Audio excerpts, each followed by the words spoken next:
Fam. The U.S. is trying to trap me here, fam, and I'm not for it.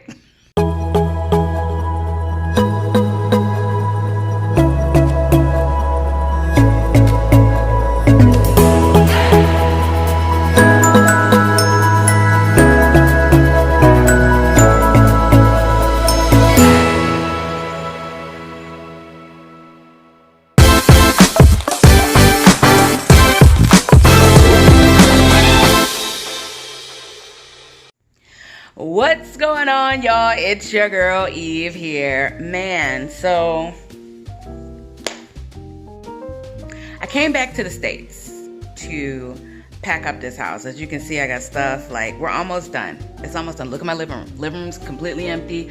Bam. Carpets is clean. Like, we're good, right?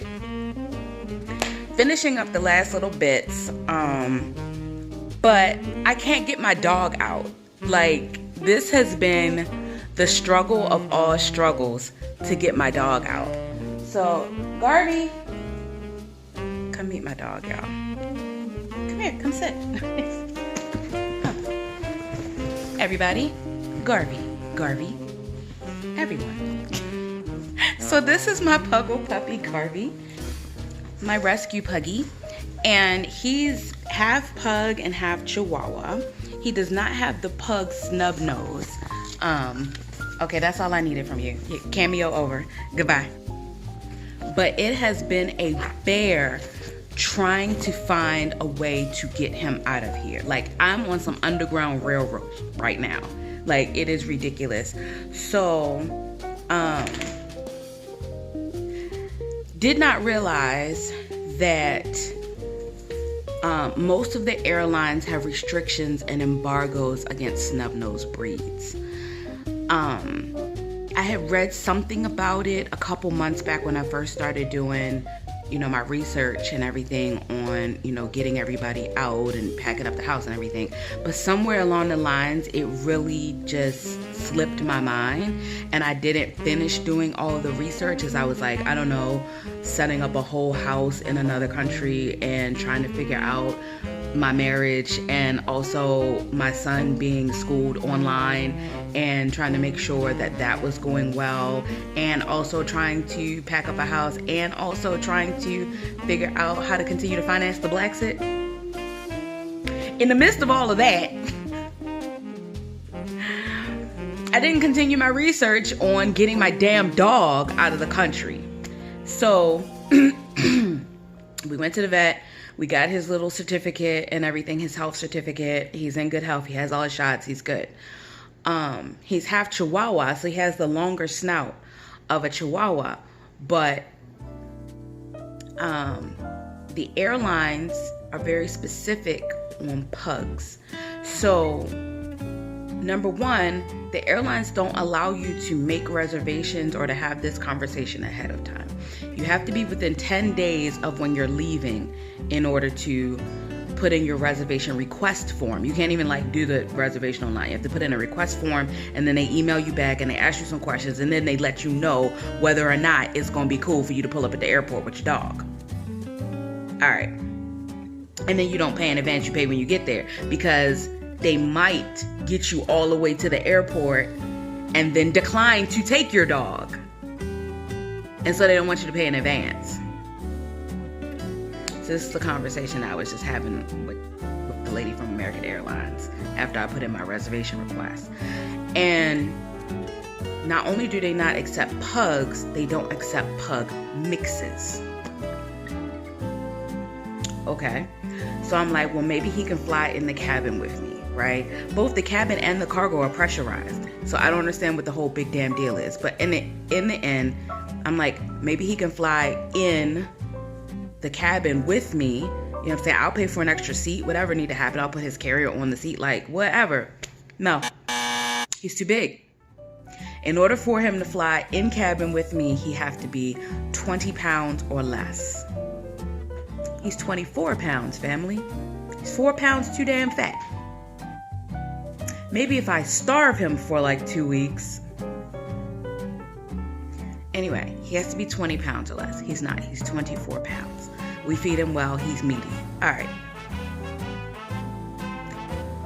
So he can't fly in cargo because he's a pug mix. He can't fly in the cabin with me because he's 4 pounds too heavy. I'm like, okay, so what is we about to do here? So y'all saw my video about my seasonal depression. I also, sometimes have anxiety attacks that masquerade themselves as complete irritability and rage. It gets real sometimes, right? But I don't have a diagnosis. Like, I'm black. Like, a lot of times we don't do that. We just go to the Lord and we go to church. And we need to stop doing that. We really need to use therapeutic options. Like, it is what it is. But in our culture, we just don't. We talk to each other.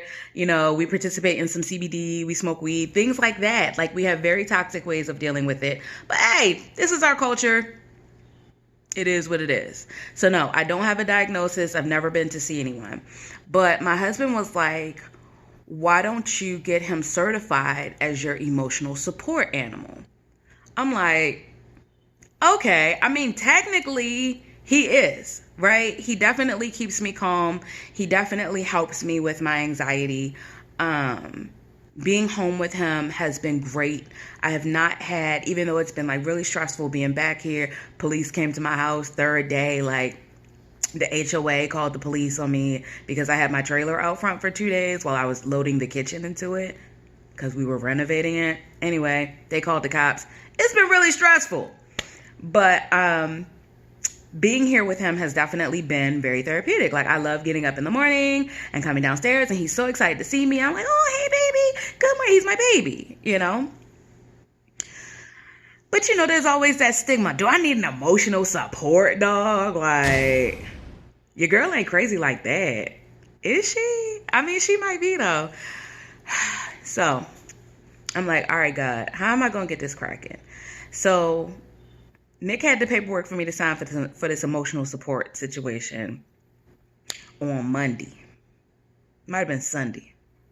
It's Wednesday. I still ain't done. I'm still a little bit in denial. You know what I'm saying? Like, I'm still a little bit in denial.